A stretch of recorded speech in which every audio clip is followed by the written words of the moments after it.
Hello there, mindful mamas, and a big thank you for joining me here on this fabulous Friday afternoon. But I guess for some of us, it may not be so fabulous. It could have been a bit of a fretful Friday. I guess we're all adjusting to these massive changes within society and our own lives with everything that's been rolling out with COVID-19 and the rules changing, yeah? So it could have been a really crazy kind of week for all us mamas, I guess. But I wanted to just check in this afternoon and talk a little bit about story. And you might have heard me talk about story before in the Free to Be You tribe, that kind of just focuses on us as women and our, us as goddesses. And story is formed in so many different ways. It's formed in the role modeling from our parents, our relationships with our siblings, the influences at school, growing up from teachers or football coaches, our religious makeup within our family, cultural backgrounds, and society, and generations, I guess, and changes as a whole. So when we think about our story currently at the moment, with things being in such upheaval and so many drastic changes happening globally and on a community level, sometimes that can throw us into this bit of uncertainty, I guess, ourselves around where we fit now within these systems and foundations and structures, I guess, that are there in society and in community and within our families. And so our story, I guess, is a little bit not threatened, but it can be changing, I guess. And so I want to put power back in your hands about you being able to create your story yourself. Yeah, it's like this narrative or those rules that we create along the way because of our circumstances. So I understand that when things are in upheaval or uncertainty is surrounding us and things are changing so rapidly, that can create huge fear and anxiety within. And then we can kind of feel like we've been thrown in the deep end or in a tailspin and we just don't know our way, and we feel lost or confused or disconnected and just not sure how to navigate day to day anymore. So I guess what I want to say is, I'm 40. I just turned 40 in December. And whatever I've learned in my own life and whatever's gotten me through because of the story that I created because of my experiences has kept me safe and got me to be 40 years old. So the same is true for you if you're listening to me right now. You have beautiful innate skills, qualities and attributes and strengths that have gotten you to where you are today. So even though things are changing environmentally, I don't want you to forget just how amazing you are and all of those beautiful gifts and strengths you have within you to cope given the current circumstances. So I want to remind you to trust yourself first and foremost. Keep connected to you, keep tuning back into yourself and how you feel, what's going on currently for you within your family and the changes that are happening in your home. And how that looks for you will be different to how it looks for me. I have practices that I've been doing for years that I use that support me, spiritual practices and self-care practices to check in with myself and clean and clear what doesn't need to be there and, fill back up my tank, so to say, so that I'm feeling like I can cope with the stresses or the overwhelm that I may face day to day. So I'm just urging everybody again to make sure you check in with you and remember how amazing you are and all of those things that you already know that will help you survive and cope no matter what's going on externally to you. Trust what you have within you that has gotten you to this point here today. Easier said than done, I know, especially when we've got our little people at home suddenly and we're asked to not only be mums but teachers as well. And I know sometimes we can put a lot of pressure on ourselves to get everything perfect or right.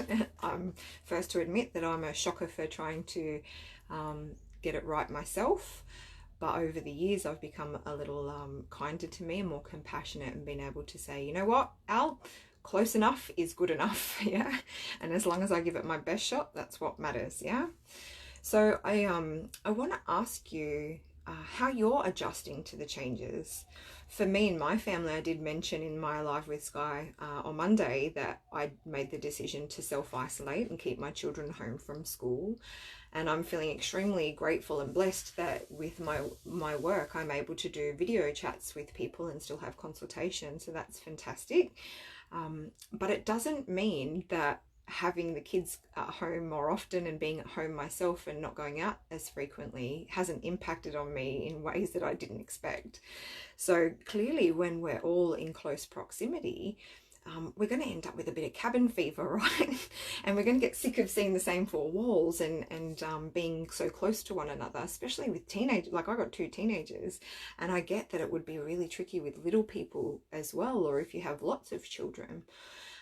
So I guess different ways to cope and manage with being on top of one another. You know, can you separate your children and say, you're in that room, you're in this room, you know, we're gonna have some time on our own for a bit so that you can have time too. Obviously we're gonna have more screen time than we might like, and I'm putting it in the it's okay, just go with it kind of basket. And again, you know, try not to place too much pressure on ourselves to make sure, you know, that the schoolwork's done kind of thing. Yes, they do need to get certain things handed in, but if there's no due date or massive pressure, I do believe it's way more important to stay on top of emotional and psychological well-being. So being really present with your children and whatever it is they're experiencing and feeling as much as you can. Things like involving them in opportune learning moments around the house. You know, can they be cooking with you? Go back to when they're 0 to 5, right? And parents are their first teachers. Use these things like cooking is early literacy skills. You're reading the recipe on the box, right? You're doing measurements because you're measuring out eggs and milk and flour and things with your measuring cups. Even for teenagers, that's still maths in my opinion, right? Measurements. It's a little bit of science because you're combining things like separate ingredients to combine them to create a beautiful cake or muffins or brownies or whatever you're cooking, you know, dinner. You're using so many skills just through cooking. Again, like things like playing board games. Yeah, everyone's being recommended these things in these Facebook posts, but seriously, board games are how we teach our children social skills. This is about turn taking. It's about being able to communicate. It's also about sharing, and so many beautiful social skills. You know, we're teaching our children how to emotionally regulate themselves and wait their turn and be respectful of other people when they're having their turn. So taking time to just play with your children in board games, amazing, beautiful social skills. Outdoor time, you know, we're all being told as adults, get outside and have your vitamin D time or your fresh air and outdoor play. Just as important for the kids. It's also, you know, physical education, right? So yeah, just come back to what it's like in the early years and using those day-to-day opportune learning moments within your home that will assist your children to still be learning and growing and developing. Yeah, academics, yes, they are important, but life skills and being able to, I guess, stay in tune with yourself and get along well with others, these are the skills that will serve your children for their entire lifespan, not just their years of education.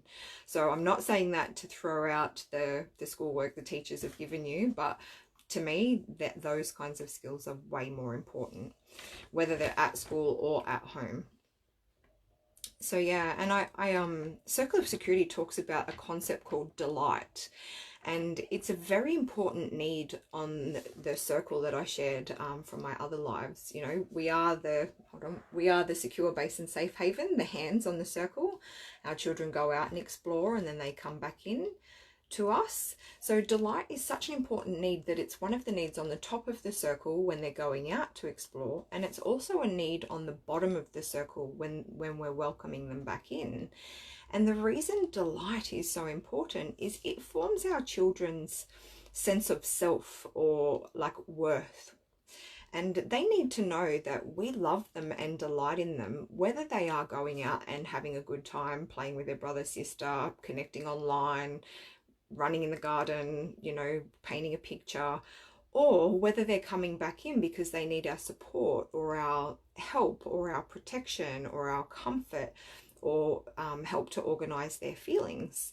They need to know that they are worthy and lovable no matter what, whether they are going out or coming in to us as their secure base and safe haven. So I just want to urge all us beautiful mamas to remember to delight in our children. They're going through all the same things we are, and they're looking to us for their cue on how to cope. So I'm sure Sky mentioned it in one of her lives earlier this week too. If you're okay, your children will feel okay. And I guess, you know, it's okay to be not okay, but give to yourself those things that you need in those moments. If you did need to go outside and have a smoke and a coffee, go do that.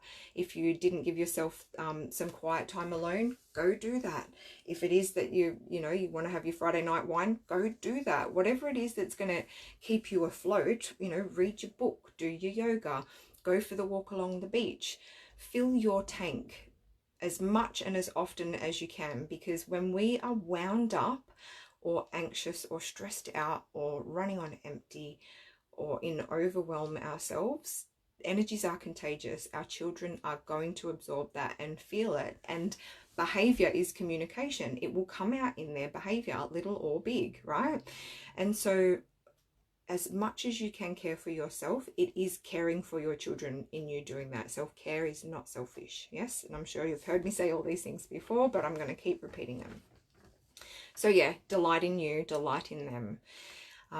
And the other thing I wanted to suggest as a way that, you know, something that's helped me write my story as a mama, my children, when they were a lot littler, obviously, you know, we all have these moments where big emotional meltdowns happen and feelings are running on high, and children do display challenging behaviors.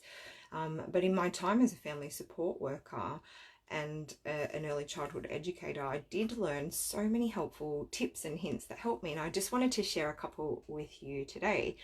And maybe you've heard this before and you're implementing it in your home, fantastic. But if you haven't, hopefully this helps some of us mamas who are stuck at home with these little people with big feelings. So one of the things I did was create a time-in tub. So the time-in tub kind of has all these beautiful different sensory toys, as you see. So I've got things like, you know, the squishy stretchy banana from Kmart, or like a pug dog that you can squeeze, you know, and his eyeballs pop out. Maybe it's a stress ball or a massage ball that you can squeeze really hard when you're angry, you know, or roll under your feet because you feel like kicking your brother.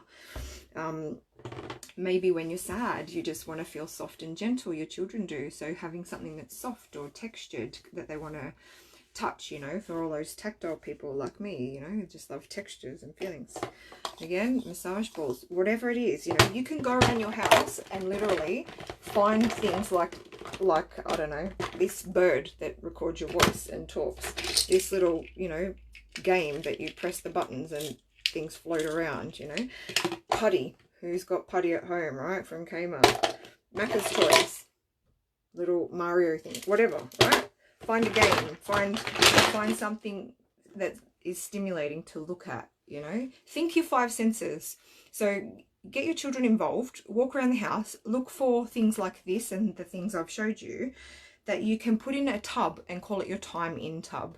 So when we get overwhelmed, you know, little people, what they have is their upstairs and downstairs brain.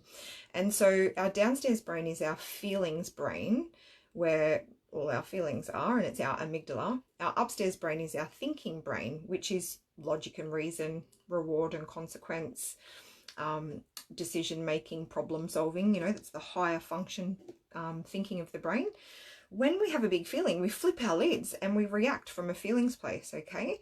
And what happens is we're all shook up inside, just like this amygdala bottle that we sometimes make, you know.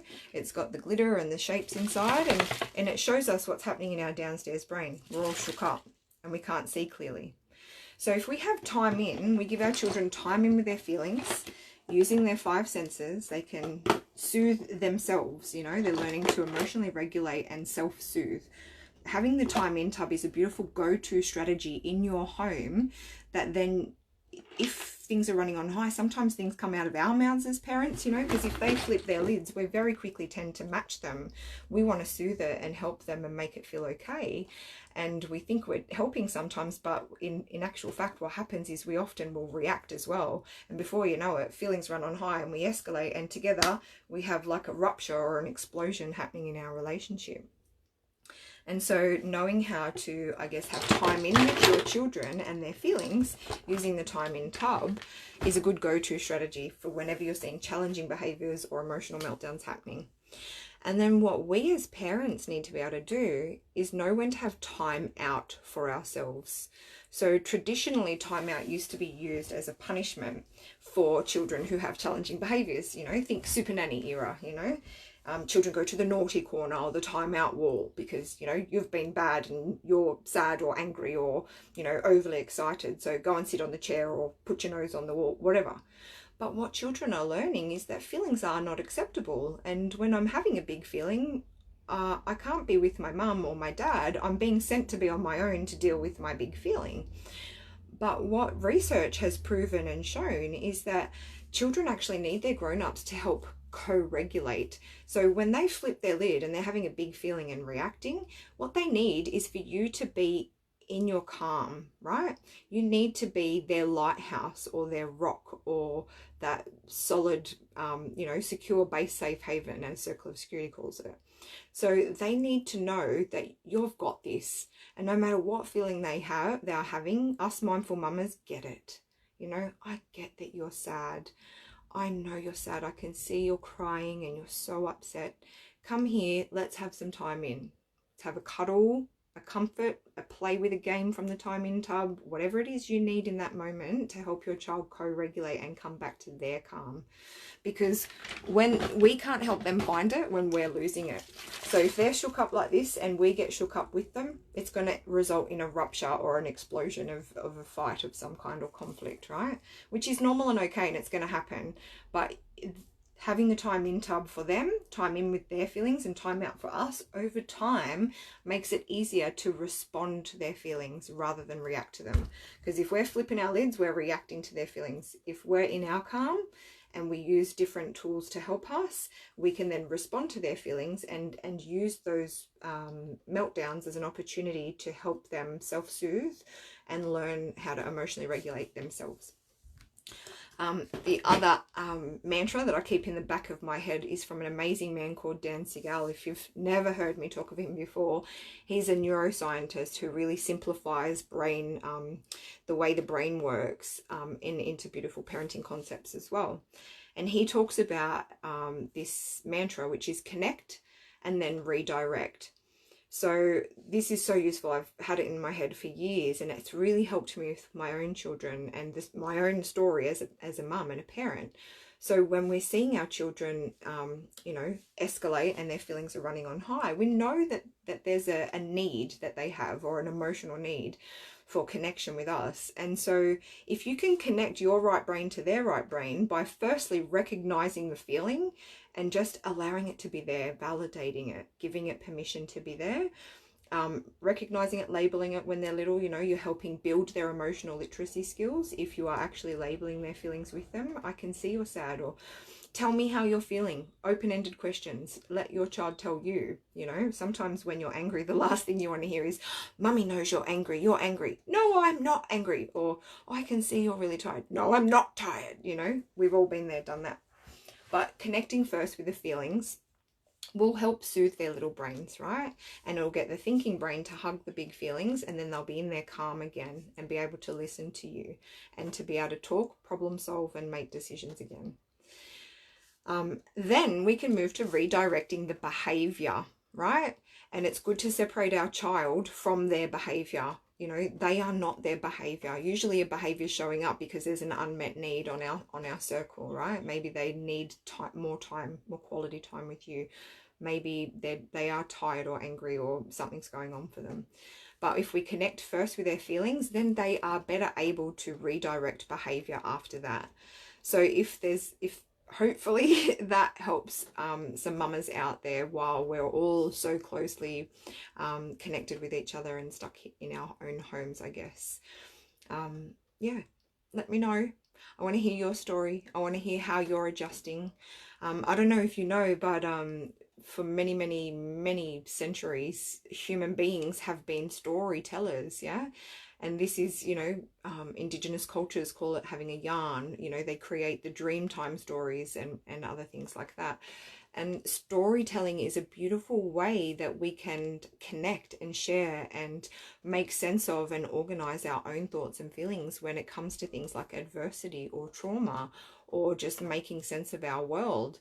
So in me hopping on here and sharing a bit of my story and things, you know, and making, like, getting you, prompting you to think about your own story and how our stories may be changing currently with the global pandemic that's unfolding, and how our narratives or stories within our homes and within our parenting may be changing. It's important to remember to speak up and to be heard and seen in what you are going through. So sharing this space, it's for all us mamas. And if you don't feel confident to do that and reach out, that's okay. But make sure you're sharing your story with someone that you do trust, whether it's a partner or a sister or a friend, or connecting online with your therapist, whatever, yeah? You are extremely valuable and important, each and every one of you.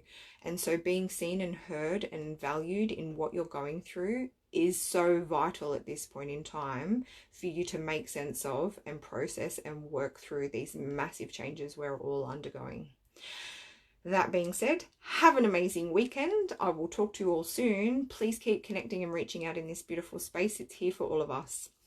Take care of yourselves. Bye.